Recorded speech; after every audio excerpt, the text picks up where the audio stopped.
líder empresarial, presenta Rewind. Un momento para ti. Relájate y disfruta con nosotros. Rewind. Bienvenidos. Hola amigos de Rewind, estamos en un capítulo más. Aquí muy contenta con mi super partner Edgar Pérez. ¿Cómo estás, Edgar? Excelentemente, Mari. Muy feliz, muy contento de estar en un programa más de Rewind. Ah, yo también. Y sobre todo porque vamos a aprovechar esta fecha que se viene, que por lo general es una fecha que no festejamos tantísimo, pero... No tiene tanto festival. No tiene tanto festival, qué triste, el Día del Padre. Oye, estaba viendo el otro día que es uno de los como número 20 de cosas que se festejan en el año. Oye, ¿qué onda? Entonces, ya que viene esta fecha del Día del Padre, tuvimos el Día de la Mujer y hablamos de mujeres importantes en el vino. Como no hay un Día del Hombre que se festeje como tal, pues vamos a aprovechar el Día del Padre para hablar de hombres importantes en el vino. Así es. Y como recomendación, nada más cambien ya las corbatas y calcetines por vinos, ¿pueden ser? Puede ser, claro, para los regalos. Exacto. Oye, la hojita con la manita y y las pastitas, pueden cambiar eso por un buen vino a sus papás, por favor. Hija, si me estás escuchando, es tu momento. Sí, ya va a ser tu día. Oye, hay que festejarlo. Sí, hay que festejar a los papás igual que a las mamás, por favor. No me los hagan menos, ¿verdad? Así es, oye. Los festivales ni los pelan luego, chihuahuas, en los colegios. Entonces, a ver, tenemos varios personajes en el vino que los pudiéramos llamar padres del vino. Sí, tal cual. Entonces, estos personajes de una forma u otra revolucionaron ciertos momentos para que se perfeccionara la forma de hacer vino o influyeron en la venta de un vino o la influencia de algo dentro de los vinos. Y tenemos a varios personajes. Tú tienes a uno con el que vamos a empezar. Sí, aunque la lista puede ser muy amplia, aunque enorme, son muchísimos y aunque no podemos abarcar a todos, obviamente, vamos a tratar de hacer ni siquiera los más importantes. Vamos a agarrar unos cuantos. Uh-huh. Y dentro de esta lista vamos a meter a Dom Pierre Perignon, uh-huh, que es conocido específicamente por la champaña. Y bueno, si nos remontamos nosotros o hacemos una síntesis biográfica, en 1657, es antes de que pudiera hacerse famoso él, uh-huh, Pierre, a sus 19 años, decide ingresar en un convento de monjes benedictinos en la abadía de Saint-Bon, uh-huh, ¿no? En la ciudad de Verdún. Okay. De ahí, durante el 1668 aproximadamente, es trasladado a la abadía de Hautbellier, que es ahí donde se hace famoso. Durante toda su estancia ahí y hasta su muerte se dedicó a la custodia del sótano de la abadía. Claro. Donde ya contamos la famosa historia del vino del diablo. Del vino del diablo y todo el show, sí, ¿no? En esa abadía, en ese sótano, es donde se guardaban toda la producción de vino. Y fue durante su administración que la abadía prosperó muchísimo y duplicó su producción vinícola. Uh-huh. Entonces, literalmente él, más allá de la magia de su historia o de su leyenda, fue un gran administrador. Hizo, duplicar la producción de vino en la abadía, generó prosperidad y bueno, fue muy reconocido. Como demostración del honor y respeto que los monjes benedictinos tenían por Pierre y su familia, fue cuando fallecieron. Los Dom Perignon fueron enterrados en una sección del convento que era exclusivamente reservada para los abades. ¡Wow! ¡Qué padre! O sea, fue un gran, no sé si empresario como tal. Empresario, administrador. Y bueno, se dice que cuando Pierre, esto ya es dentro del mito, ¿no? O la leyenda, se dice que cuando Pierre, habiendo probado la bebida, contenida uh-huh. en estas botellas uh-huh. estacionadas en el sótano, y se hacía esta fermentación, o esta doble fermentación, exclama a quienes estaban ahí cerca y les dice, venid pronto, estoy bebiendo las estrellas. Claro. ¿No? Precisamente aludiendo a las burbujas producidas por esta fermentación. Y bueno, de ahí... a él se le reconoce el método Champenois, uh-huh. pero diferentes historiadores, pues no, como que no coinciden en que Dom Perignon haya sido el descubridor. El único. O el único, exactamente. Sí, ¿no? De este método. Sin embargo, bueno, la mayoría resuelve establecer que fue en esa abadía, en Haut-Bellier. Y bueno, con la intervención de Pierre, que se inicia la historia y también como la fama de este tradicional lugar. Claro, entonces, vamos a hacerlo como si Dom Pérignon es el símbolo del inicio del método Champenois. Claro. Y aparte el hecho de que tuviera esta relación tan estrecha con la bodega de Moet Chandon y con la familia, ¿no?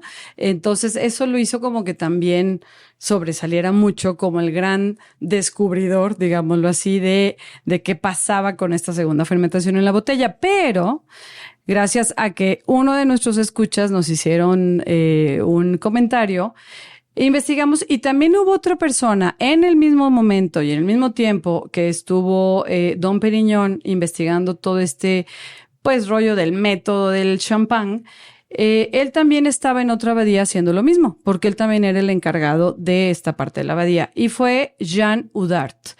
Él también era un sacerdote, misión, ¿cómo le llamamos? Pues entró a la abadía como monje, se me fue la palabra monje, y él también fue maestro de la bodega, pero de la abadía Saint-Pierre-Aumont de Chalon.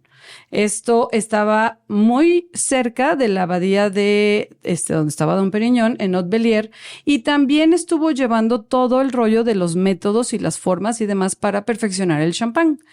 Cosa que la historia lo deja a un lado. Y también fue parte importante de todo esto y escribió bastante y dejó legado de cómo seguir perfeccionando, porque él todavía vive más que Dom Pérignon, era 16 años más joven, y entonces muere Dom Pérignon y él sigue perfeccionando y todo pues el método tradicional o champenois, como le llamamos, ¿no? Entonces, pues ahí hubo alguien más aparte también en la creación del champán. Probablemente fue más gente, ¿no? Sí. Más bien nos quedamos con el icono o con el símbolo, gracias también a la leyenda.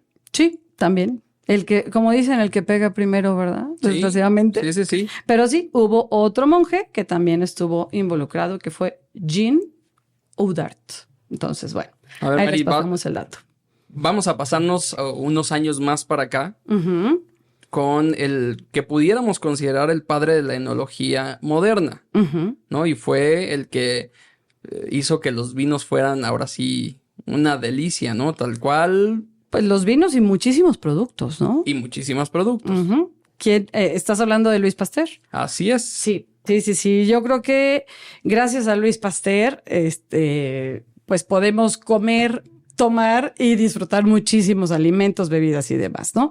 Realmente, fue un científico, nace en el 1822, muere en 1895, nació en Jura, en Francia, y entonces él empieza a hacer estudios sobre qué está pasando con ciertos vinos, ya que Napoleón III le pregunta y le hace una consulta, oye, tenemos ciertos vinos franceses que desde entonces se consideraban de los mejores vinos del mundo. Y entonces le dice, tenemos problemas porque en los trayectos, más allá de los trayectos en barcos y demás, no, en los trayectos de ciudad a ciudad dentro de la misma Francia, se empezaban a contaminar los vinos y se hacían obviamente pues con defecto y se echaban a perder. Entonces, científico, Louis Pasteur, se pone a investigar qué está pasando y se da cuenta que al momento que iban viajando en estas carretas y demás, el sol, el calor, etcétera, creaba ciertas bacterias. Se contaminaba, Se ¿no? contaminaba y entonces, pues echaba a perder el vino. Y entonces empieza a hacer ciertas experimentos y demás. Él sabía que no podía llevar el vino a un punto de ebullición total, porque, pues obviamente también quemas el vino, pero lo llevó a ciertos grados de calor donde empezó a matar estas bacterias. Y entonces de ahí también se da cuenta de que en muchos productos más lo puede hacer y es cuando empieza la pasteurización también. Él era un microbiólogo, tal cual, ¿no? Y bueno, se dio cuenta que el vino es un organismo vivo, claro. Tiene organismos vivos y bueno, tenía que acabar con esos microorganismos que estaban haciendo o contaminando la bebida. Son 55 grados lo máximo. lo máximo que lo puedo llevar para poder matar esos organismos sin que se acabara el sabor y el aroma. Sí, ¿no? sin dañar al vino, ¿no? También otra cosa que él pone como por sentado es que antes de Pasteur, la gente tenía la imagen o la idea de que pues la fermentación se daba por obra de Dios, ¿verdad? Ah, pues sí, dejamos las uvas y solitas ya se hicieron vino. Y no se daban cuenta que hay toda una ciencia atrás de esto. Entonces, Luis Pasteur lo que empieza a decirle a la gente que no hay una generación espontánea como tal en la fermentación, sino que es obvio, lo que hemos platicado, gracias a las levaduras se empieza a hacer esta fermentación alcohólica y también a todas estas bacterias lácticas se hace la fermentación maloláctica, ¿no? Entonces, le da una connotación, digamos, científica al proceso de hacer un vino. Entonces, yo creo que perfecciona a raíz de esto todos los vinos que se vienen a hacer después, ¿no? Le da ya también la cuestión sanitaria, por ejemplo. Él se mete de lleno a sí, ese es un tema de vino, pero en la medicina. Las vacunas, el tema de la pasteurización de la leche, la cerveza, el vino, pues mil mucho cosas. de lo que comemos, ¿no? Por eso es el padre de la enología moderna, ¿no? Claro. Más y aparte, allá de todos sus logros. Como bien dices, empieza a perfeccionar las vacunas, empieza a decirle a toda la gente que no fue fácil, tuvo muchos adversarios y mucha gente en contra y pues obviamente lo llamaron loco y demás, pero él, por ejemplo, insistió muchísimo en lo que es la sanidad dentro de la medicina, ¿no? Que antes abrían a un hombre con el mismo cuchillo que abrían a otro, ¿no? Entonces, sin limpiarlo ni nada. Entonces, él empieza a hacer todo este hincapié en que se tiene que tener mucha higiene en la cuestión médica. Y también luchó mucho por las vacunas en los niños y demás. Pero, irónicamente, 3 de 5 de sus hijos mueren por cuestiones sanitarias, fíjate, por tifoidea. 2 creo que fueron por algo así como tifoidea y otro sí fue por un tumor. Pero las ironías de la vida. Las ironías. Entonces, fíjate, pues, hay una cita de él que dice, porque él se metió al vino por Napoleón, pero sí, era amante de la bebida. Claro. Él dice que hay más filosofía y sabiduría en una botella de vino que en todos los libros. Anda, pues. Oye, está bueno. Por eso nos ponemos como medio filosóficos cuando tomamos vino. Sí. Oye, sí, definitivamente. Arreglamos el mundo. Y luego, a ver, tenemos a otro que también le llamamos padre de... A ver, nos vamos a ir a Italia. Ajá. Y ahorita les digo de quién es padre. Sí. Y bueno, él es el marqués Mario Incisa de la Roqueta. Y se le puede atribuir la paternidad de los super toscanos. Vinos super toscanos en Italia. Así es. Bueno, para quien no sepa cuáles son los super toscanos, corría el año de 1944 cuando este noble marqués Mario, junto con su esposa, se aposenta, ¿no? En Bolgheri, en la comuna de Castagneto Carducci, en la provincia Toscana de Livorno, en la Toscana. Y bueno, el marqués importa unas cepas de Cabernet Sauvignon de Château Lafite, en Burdeos, Francia. Sí, que lo hemos platicado, de los grandes viñedos. ¿No? Y la siembra en su tierra, a la que llama Tenuta San Guido. San Guido. Ajá. Bueno, en aquel entonces, la DOC de la Toscana, por ley, admitía hasta un 30% de uva blanca malvasía y no permitía que la uva Sangiovese se encontrara al 100%. Ok. En esa época, Bolgheri solo producía vinos de calidad, pues... mediana. Pues ¿no? En general, como que la Toscana en ese momento no era lo que es ahora, no se le reconocía tantísimo. Exactamente. Como gran calidad de vinos. Y muchos se preguntaban por qué había escogido esta región para plantar estas uvas. Bueno, cuando las que predominaban en ese tiempo eran las Sangiovese, que era cepa indígena, ¿no? Pues sí, de la Toscana. Exacto, la emblemática de la Toscana, exacto. Bueno, el marqués realmente solo quería producir vinos para sí mismo y no tenía como la intención de venderlos como tal. Por eso le valía gorro el tema de la denominación. Y lo criticaron muchísimo. Muchísimo. Es más, al punto de que se le consideró un traidor. Claro, imagínate, pues es que estaba en contra de las reglas. Bueno, experimentó un sinnúmero de veces mejorando la fórmula, agregando barriles franceses, porque en aquella época solo se utilizaban barricas provenientes de Eslovenia. Sí, qué impresión. todo estaba, bueno, en calma, y a finales de los 60, su sobrino Piero Antinori, de la dinastía de Marchesi Antinori, de la gran bodega de la Toscana, que por 600 años han vinificado el Chianti. Sí, y aparte está hermosa su bodega. Le compra 250 cajas, mismas que se convierten en un sonado éxito comercial. Entonces, impresionante. De un hobby, alguien las compró y ¡pum! Se fue para arriba, todo un éxito. Y ahí es donde nacieron los cimientos de la creación de los vinos super toscanos. Claro. ¿No? Bueno, como dato curioso, en el 1978, Sassicaia gana un premio al mejor Cabernet en Londres. Y bueno, así salta la fama en el universo del vino. Lo catapulta completamente. No, es que aparte, lo curioso es planta en un rancho que él tenía, o bueno, en una zona de viñedo que él tenía que se llamaba Sassicaia. Sí. Y ahí planta Cabernet Sauvignon y Cabernet Franc. Y entonces, obviamente, también la gente le decía, ¿pero qué estás haciendo? ¿Por qué estás plantando con vides francesas, no? O cepas francesas. Pues le vale gorro, él lo vinifica y entonces lo saca al mercado en 1968. Y entonces Sassicaia, como bien dices, es un mega éxito. Tanto que después tiene esta pues medalla o premio en el 78 en Londres. A ver, ¿no? El gran problema que representa a este tipo de vinos por la denominación era clasificado como vino de tábola. Ah, sí, ¿no? Le dieron la más baja de es la calificación más baja de los rangos. Hablando en calidad. Y era absurdo. O sea, sí, tanto era un éxito y gran vino y le pones esto solamente porque no cumple con las características. Aparte, acuérdate que los italianos también son, o sea, tanto los italianos como los franceses etcétera, sí, son muy celosos con sus uvas. Así es, entonces con sus regiones, entonces no admitía estas mezclas. El tema es que su calidad pues sí era superior. ¿No? Sí. Entonces, fue tal la presión por el éxito de estos super toscanos que el gobierno en el 92 crea esta nueva denominación, la IGT, la Indicación Geográfica Típica. Y, bueno, pues ya de ahí salieron más super toscanos. En Bolgheri se mezcla el Sangiovese, Merlot y Syrah, que son uvas consideradas internacionales.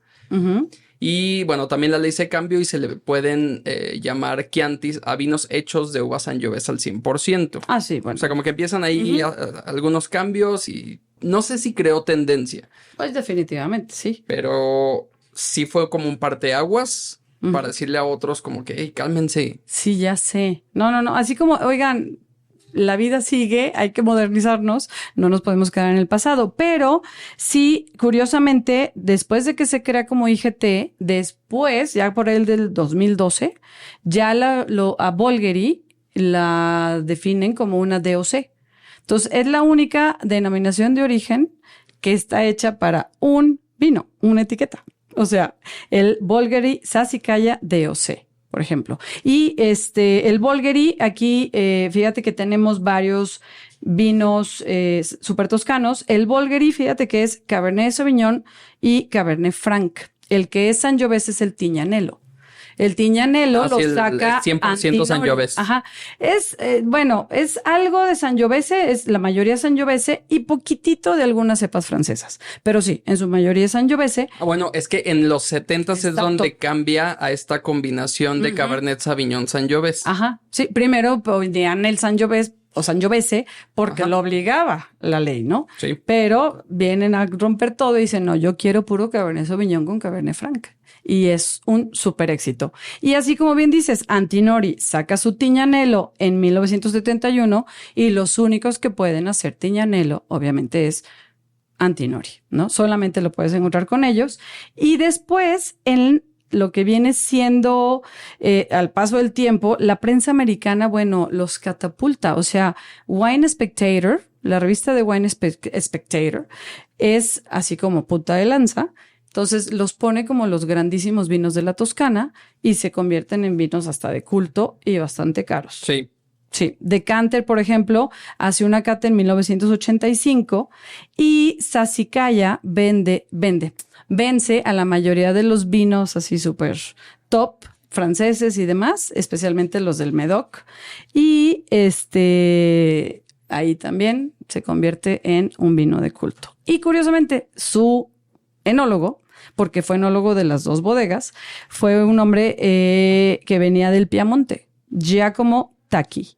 Entonces, este enólogo, junto con el Marqués de Antinori o el Marqués de la Roqueta, crean todo este nuevo como concepto, ¿no? Órale. Que cambió totalmente la visión de la Toscana. Lo que hace Francia, fíjate. Bueno, es más, hablando... Las uvas francesas. Exactamente. Las uvas Hablando francesas. de uvas francesas, Ajá. bueno, nos vamos a ir ahora a Viejo Mundo. Digo, Al nuevo mundo, sí. Con un representante que muchos dicen que se asemejan a los grandes vinos franceses. Ujú. Ellos son los que ponen el nombre de la uva Shiraz. Ajá. tal A la cual, Syrah. A la Syrah, Exacto. ¿no? Que son los australianos. Así es. Sí. La verdad es que fue todo un como descubrimiento, como gente llega a Australia, trae estas cepas y obviamente lo que hemos platicado, el terroir, por ejemplo, ¿no? Cómo cambia la expresión de una uva de un lugar a otro. Y entonces hay una bodega muy importante y muy famosa y muy emblemática en Australia que se llama Penfolds. Esta bodega, llegan un doctor inglés junto con su esposa en 1850 y entonces él traía consigo unas vides francesas y entonces empieza a plantar ciertas vides francesas, unas en Barossa Valley y otras en Adelaida, y entonces la Shiraz se pone o prende o agarra el lugar como si fuera su segundo hogar. La llaman Shiraz por la pronunciación que tienen los australianos, supongo, ¿no? Y entonces empiezan a producir y sus vides empiezan a crecer y llega un enólogo a esta bodega muy importante que fue Max Schubert. Y entonces él empieza pues a ver que se está dando muy bien la uva, que tienen vinos de bastante buena calidad y con vides de más de 100 años de la uva Shiraz empieza a crear un vino que se ha catalogado también como otro de los vinos de culto, que fue el vino Grand Hermitage de Penfolds. Y este es el creador, el enólogo, Max Schubert, a la par de otros vinos también dentro de la misma bodega que sacó. Y entonces se le llama, o se le llegó a llamar, dentro de unos de los 100 australianos más influyentes del siglo XX, a este hombre. Entonces vino a revolucionar también mucho de la calidad del vino australiano.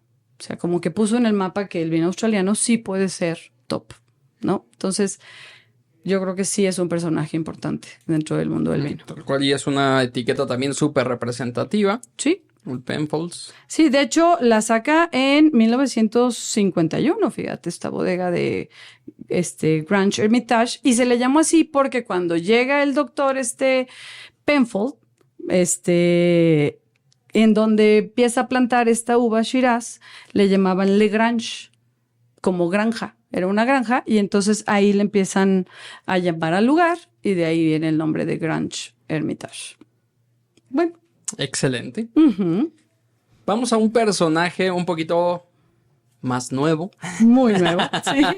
Todavía vive. Todavía vive y es una persona controversial. Y él es Michel Rolland. Uh-huh. Fuertemente criticado en el filme Mondovino. Sí. Pero pues también altamente solicitado en el ámbito internacional gracias a este mismo.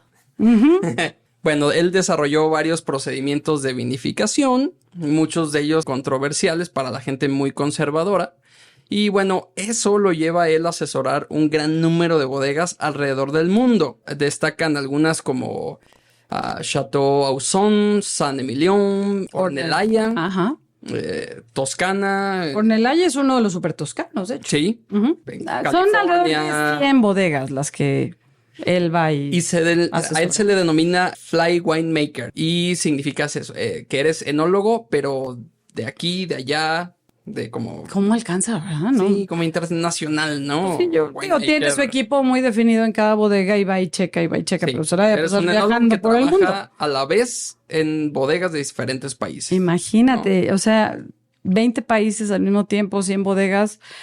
A ver, él nace en Pomerol, uno de los terroirs más afamados del mundo. De ahí sí es el Petrus. Así es. No, como la vez pasada que me equivoqué, perdón, una disculpa. Sí. Él nace en una familia de viñateros y pues bueno, ahí es donde él aprende los secretos de la vitivinicultura y la enología desde muy pequeño. Y bueno, él degusta alrededor de 40,000 vinos al año. No sé cuántos llevas, Mari. Híjole, al año. Cerca. Ay, vamos acercándonos, ¿no? ¿Qué tanto es tantito? Puede ser el enólogo más famoso del mundo, ¿no? Yo creo que sí. O de las al menos máximas de esta era. De este siglo. De las máximas autoridades internacionales en la materia. Bueno, a él le encanta su trabajo, le encanta viajar por el mundo y sobre todo tomar buenos vinos. Él llega a Argentina, aunque es francés, llega a la Argentina en el 88 y se enamora, ¿no? Del lugar, se enamora de la gente y ahí es donde pues se establece. De hecho, es el que pone como Argentina en el mapa también. Sí. Mucho, ¿no? O sea, hacia el mundo. Argentina toda la vida lleva muchos años produciendo vino, pero hacia el mundo es quien dice el Malbec de Argentina es fenomenal también. Sí, bueno, sí, se enamora por su rica historia en el país, pero sobre todo por su presente y futuro, ¿no? Exactamente, el Malbec, pues sabemos que es la uva emblemática de Argentina. El mundo reconoce el Malbec argentino como el mejor exponente de este varietal. Y bueno, Michel Rolland tiene esa fuerte convicción de que Argentina reunía todas las condiciones para elaborar un Malbec de primerísima calidad. Ok. Bueno, desde el 95, 96, buscando hacer este súper gran vino, se mete ese objetivo en la mente y tiene como un periodo de tiempo para buscar terrenos. Literalmente se recorre toda Argentina buscando condiciones ideales y durante su búsqueda se asocia con Jean-Michel Arcaute. Él es viticultor bordalés de la zona de Pomerol también, ajá. Y bueno, descubren en el Valle de Uco, al sur de la ciudad de Mendoza, esta famosa tierra, ¿no? Este terreno que dicen aquí es. Y bueno, pues con una superficie de 850 hectáreas, esta propiedad se transformó en el enclave ideal. Es una tierra a 1100 metros de altitud, con un clima bastante continental. Okay. Y escasas lluvias. Ok. Algo bueno. Está muy bueno todas las condiciones, exacto, para la uva. Y crean algo muy importante que fue como también punta de lanza en los vinos argentinos. Después de esto viene el famoso vino Clos de los Siete. El Clos de los Siete, famosísimo, famosísimo. Y entonces, pero aparte de este socio que mencionas, se juntan otros más como inversores y fundan 4 bodegas. Y entonces en estas 4 bodegas o viñedos empiezan a plantar, aparte del Malbec, otras uvas también. Y entonces empiezan a sacar caldos de cada una de estas bodegas o viñedos y los hacen un blend junto con, obviamente, Michel Rolland a la cabeza y crean el famoso Clos de los Siete y es un éxito. Éxito y entonces la gente realmente empieza a voltear más todavía a Argentina como vinos de más calidad, ¿no? Y fíjate, tiene 54% de Malbec, tiene Merlot, Cabernet Sauvignon, Syrah, Cabernet Franc y Petit Verdot, pero sí, la dominante es la Malbec. Sí. Entonces, y siguen produciéndolo. Entonces, si alguna vez se encuentran algún vino que diga Clos de los Siete, entonces... Sí, dicen que si bien las bodegas están muy cerca unas de otras, pues, lo que mencionan es que apenas unos pocos metros de superficie el suelo cambia. Cambia los microclimas. No, brinda distintas expresiones y bueno, por lo tanto, también cambia la manifestación, ¿no? de los vinos. O sea, sí, se hace un blend de caldos de diferentes, de los 2, 3, 4 viñedos que tienen entre ellos. Y entonces eso le da la riqueza a este vino tan interesante. Yo creo. Y al mismo tiempo, cada bodega tiene su equipo de enología diferente. Entonces, esto hace como una otra interpretación. Claro, una fusión muy interesante, ¿no? Sí, muy padre. Muy padre. Y bueno, sí, nunca dejará de ser como el vino icónico de Michel Rolland, el Clos de los Siete y de Argentina. Entonces, otro importante. Sí. Y luego nos regresamos en la historia. Tenemos a 2 personajes franceses otra vez. El primero es el famosísimo Napoleón Bonaparte. Este fue un hombre muy controversial, muy criticado, muy amado, etcétera. Y obviamente emperador de Francia. En 1804 lo coronan como emperador en Notre Dame y cae en 1815 en la batalla famosísima de Waterloo, en Bélgica. Y decían que él siempre llevaba sus vinos a las batallas. Especialmente coincidía que llevaba sus mejores vinos en las batallas que ganaba, que fue la mayoría, ¿verdad? Porque conquistó todo el mundo de ese momento. Lo que se conocía en ese momento fue muchísimo, llegó a muchísimos lugares. Y entonces, en esta de Waterloo dicen que no llevaba su vino. Entonces, adjudican la leyenda que por no llevar su champán, porque en todas las batallas llevaba mayormente champán y otro vino, el Pinot Noir, el Gevrey-Chambertin de la Borgoña, eran sus vinos como súper top. De hecho, él tiene una frase súper icónica, ¿no? Sí, él tiene la famosísima frase que es, hablando del vino, en las victorias lo mereces y en la derrota lo necesitas. Entonces, siempre traía sus vinos y en esta batalla no traía. Dicen que se encontraron en el carruaje un jerez español que no abrió y que después lo subastaron por sabe cuántos miles y miles de dólares. Pero bueno, hay algo también que nos deja Napoleón o las tropas de Napoleón. Como traían todos estos champagnes y obviamente pues no traían descorchador y los vinos y demás, ellos usaban, era el momento en que peleaban con un sable. Entonces usaban el sable para hacer esa famosa forma de abrir los vinos espumosos. Y de ahí viene el origen del sableado o sabrage, como le llaman en Francia, ¿no? Y entonces ya se hizo súper famoso y es así como que hasta parte de, voy a abrir un vino espumoso y haces todo el show, ¿verdad? Que lo puedes hacer desde con una copa, con un cuchillo o con algún sable.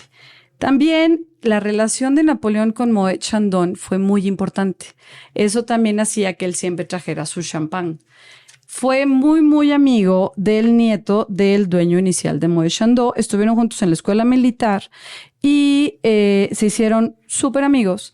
Tanto que cuando Napoleón ya es emperador, se casa con Josefina, en una de las fincas de Moet Chandon en Épernay, hacen una réplica de un como mini castillito que hay en Versalles, que se llama el Gran Trianon, que se construyó para María Antonieta. Hacen en Épernay esta réplica para cuando fuera Napoleón con Josefina, su esposa, y era como el lugar, el aposento o los aposentos de Josefina. Imagínate la relación que tenían como pues, amigos, definitivamente, tanto que también crean el Moet imperial a raíz de Napoleón. Entonces, son muchas cosas las que unen a Napoleón con el vino. Él llevó el champán a todo el mundo. La verdad es que lo hizo conocido en muchas partes del mundo al momento que él lo llevaba a todos lados. Y tanto le gustaba el Gevrey-Chambertin que su secretario personal o mariscal, como le llamaban, también escribió una frase muy célebre que decía: lo único frío que teníamos en la campaña en Egipto o en la batalla era el Chambertin de Napoleón.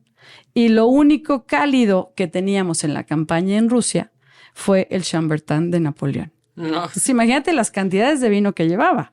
No debe haber sido poquito. Y bueno, otros vinos que él también disfrutaba mucho fue el Pouilly-Fumé de Val de Loire, el Sauvignon Blanc. Y cuando cae y lo exilian a una isla, Santa Elena creo que se llamaba, lo único que pedía era el Gevrey-Chambertin y un vino de postre de Sudáfrica que se llamaba Grand Constance. Y dicen que podía beber mínimo 30 litros al mes de vino. Entonces se echaba mínimo 1 litro diario.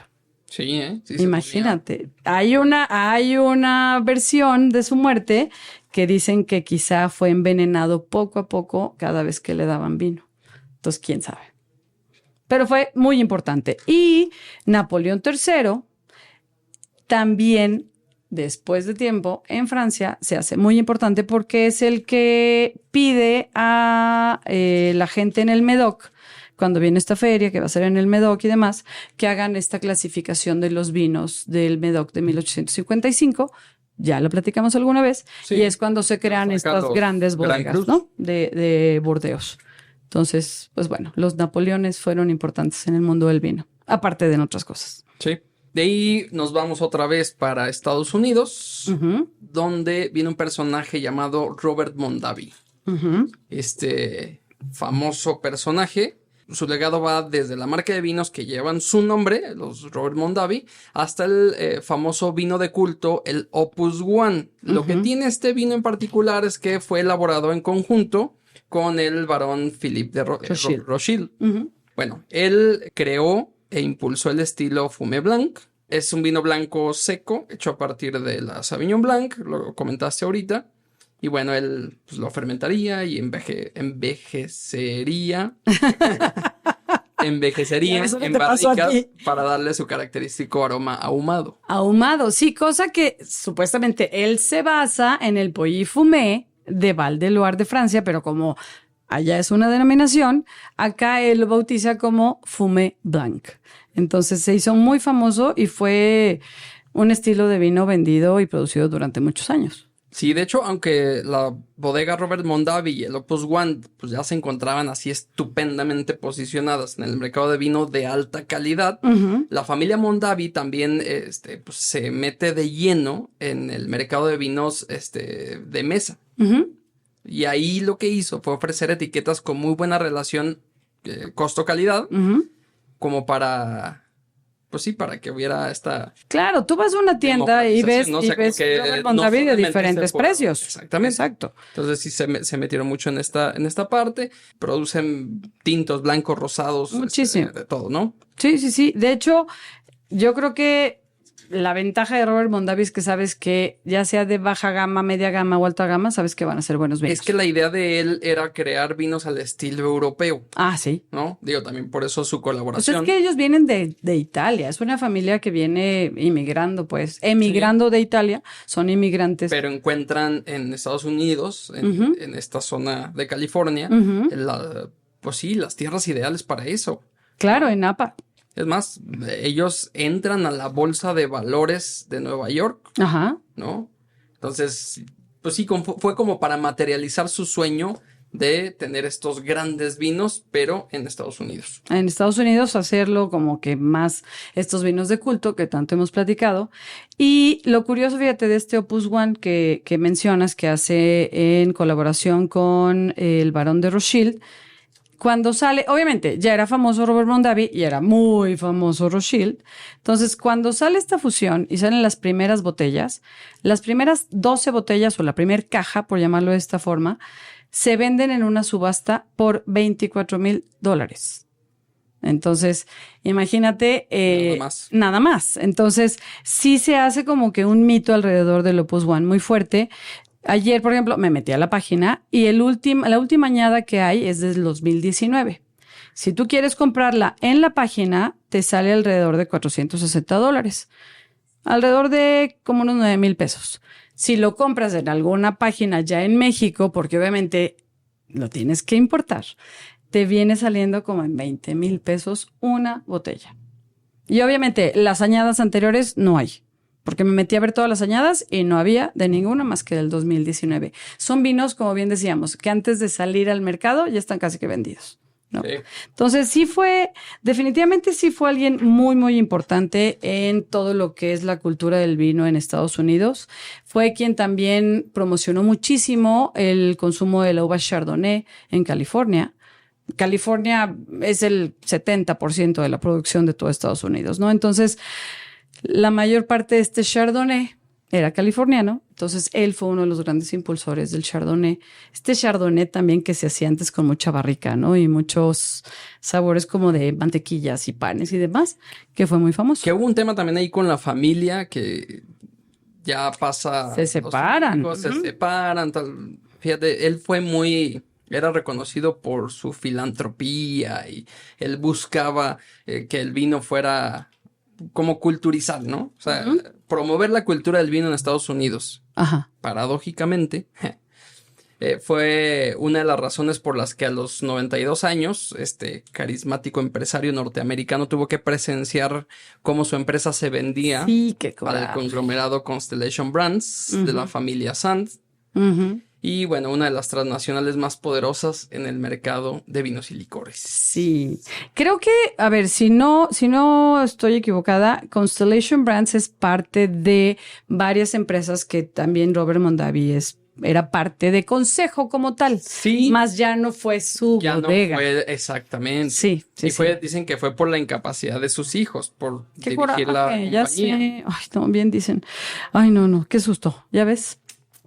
Oye, lo que pasó con Alejandro Fernández, que no es el cantante, en Ribera del Duero, ¿no? Con Sí. Pesquera. O sea, también ya se acabó como Pesquera la bodega y ya tiene otro nombre, tengo entendido y demás. Entonces, pues sí, son situaciones complicadas. Y también por los hijos.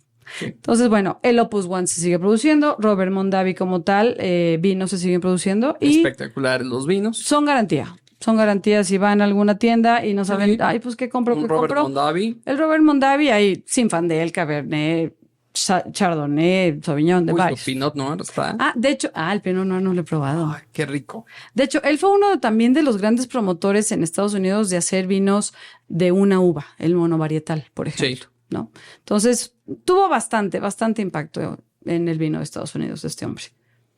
Y luego, ¿a quién más tenemos por ahí? A ver. Nos vamos con otra persona Ujú. conocida también por ser no solamente un crítico, sino ser el crítico. El crítico, sí, cállate, ya ni me digas. Y vive también, todavía. Volvemos a regresar a la época actual. Robert Parker. Robert Parker. Sí, que yo siempre le quiero decir Peter Parker, que nada tiene que ver, pero siempre que hablo digo Robert.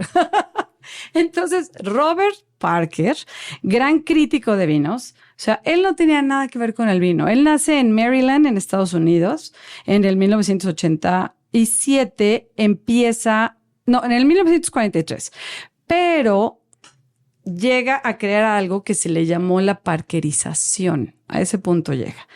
Y más o menos en el 87.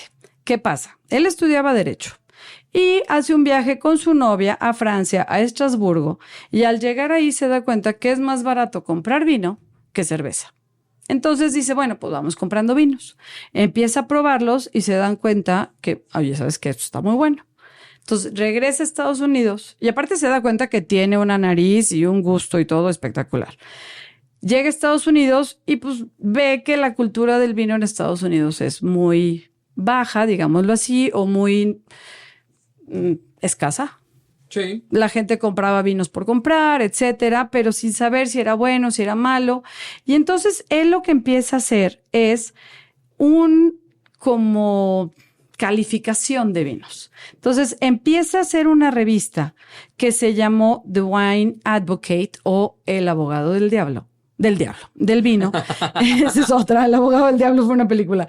El Abogado del Vino, en donde empieza en esta revista como a catalogar qué tan buenos, qué tan malos eran todos los vinos que él iba probando, del 0 al 100. 100. Entonces, imagínate, si te ponía un 10%, te mataba. Pero si te ponía a partir de 94, 95, 90, eras lo máximo. Entonces, él fue, ahora sí que causante de que muchas bodegas despuntaran y se catapultaran o enterrarlas, ¿no? Entonces, sí fue una responsabilidad, yo creo, muy fuerte lo que él estuvo haciendo. Tanto que luego viaja a Burdeos a evento que cada año se hace, que es que empiezan a catar vinos desde los barriles, antes de que salgan a la venta y antes de que digan ya está listo, no está listo, no sé qué, en 1982. Todos los demás críticos, para este momento Parker ya era muy famoso, todos los demás críticos y demás, pues como que no se animaban a decir si estaba bueno, si no estaba bueno, y Parker dice, oiga, esto está fenomenal. Bueno, empiezan a vender los vinos de 1982, franceses, de Burdeos, y es un mega boom que se venden toda la añada, todos los vinos, y a unos precios impresionantes. Entonces, ahora todo el mundo, claro, que quiere que su vino sea calificado por Robert Sí, Parker. lo reconocen como el emperador del vino. Ajá. Y bueno, tiene tantas suscripciones a esta revista que a partir de ahí pues, Robert deja de ser abogado y se dedica ahora sí exclusivamente al mundo del vino. Al mundo del vino, impresionante. Y bueno, ha sido juez de miles de concursos, ha viajado por todo el mundo. De hecho, fue de los primeros que fueron a China, lo que platicamos aquella vez de los vinos que empezaron a hacer en China, fue de los primeros que fueron y dijeron, esto no está tan mal, va. Y de hecho empezaron a tener algunos premios los vinos chinos. Y entonces también ha llegado un punto en que hay bodegas que hacen el vino al estilo de Parker. Entonces también ahí es, ¿y dónde queda tu identidad? Ya no sé qué tan bueno, qué tan malo es basarte en estas calificaciones de ciertas personas o influyentes del vino, ¿no? Sí, por eso cuando escuchas que un vino tiene tantos puntos Parker, pues es por eso, ¿no? Porque la gente guía. lo consideró como el mayor crítico de vinos. Y de hecho, alguna vez escuché que estuvo en alguna cata con algunos vinos. No me acuerdo si eran unos vinos de Kennedy. No me acuerdo, tengo que volver a leer este punto. Pero cata unos vinos que eran fraude. O sea, que no eran los vinos reales. Así como lo que hemos platicado de Rudy Cornegua, ¿no? Y entonces los cátilos se dan cuenta que eran falsos, que no eran los vinos reales, bla, bla, bla. Y él comenta. Y les puso una calificación alta, aparte. Y entonces él comenta, yo no sé si era el vino o no era el vino fulanito de tal el que me dieron, pero lo que sí les puedo decir es que era un gran vino. O sea, lo que decíamos de estos fraudes, pues no es que te den porquerías, ¿verdad? Obviamente no es el gran vino de la marca tal, pero tanto que este cuate lo calificó que era un fraude, como un gran vino. Y estaba enamorado de los vinos españoles también, Robert Parker. Claro, claro, claro. Él decía que España ha asumido mejor que ningún otro país, que hay que tener un pie en el futuro, en la elaboración y mercadotecnia, y otro en la tradición. Fíjate. Claro, hay que quedarte nomás en lo de los años. Él defendía mucho los vinos españoles. Es que el estilo, por ejemplo, del vino de Ribera del Duero, digamos que es muy estilo Parker, quizá a veces. O este vino también americano o de Estados Unidos, con mucho color, con mucho alcohol, con muchos sabores, con muchos aromas. Como que Robert Parker era eso lo que siempre le gustaba o le gusta, creo yo. Sí. Y entonces también influye en que luego gente quiere hacerlos así para que el Robert Parker les dé una buena calificación. 64 páginas, más de 40,000 suscriptores. Ve nomás. Híjole. 24 números anuales. Ay, haremos una 6,000 vinos. Hay que hacer una revistita, hombre. Sí, Curiosamente trabajo en una. Ah, sí, cierto, by the way. Pero no, qué susto. Qué gran responsabilidad, calificar un vino. No, sí. Porque puedes, insisto, acabar con alguien o hacerlo millonario. Entonces, bueno, tenemos varios personajes. Hay por ejemplo, pero uno rapidito, Rudolf Steiner, que ahora está muy de moda todo este rollo de la biodinámica en lo que es la agronomía. Él fue de los impulsores de todo el rollo de la agronomía biodinámica. Agricultura, medicina y astrología. Sí, llevan toda una forma de vida, todo un estilo de vida. Él crea el biodinamismo y era un filósofo, de hecho. Y bueno, hace muchas cosas, pero entre eso el rollo biodinámico, lo cual ahora ya lo han llevado los vinos.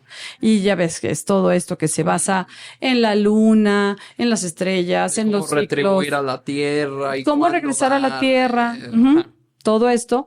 Y ha sido todo un mega moda, boom, estilo de vinos, los vinos biodinámicos. En México tenemos 2, 3 representantes, como es Finca La Carrodilla, creo que es vino biodinámico, y Santos Brujos. Santos Brujos. Sí. Si van a las bodegas, ahí hay algunos recorridos de todo esto. Sí.